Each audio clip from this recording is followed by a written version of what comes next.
అక్షరాలు కోటి పుస్తకాలు చెప్పలేని ప్రేమ అమ్మే కదా.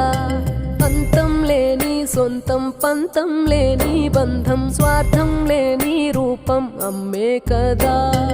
ఎంత నిండుగా నీడనిచ్చిన ఎండ తప్పని చెట్టే అమ్మ.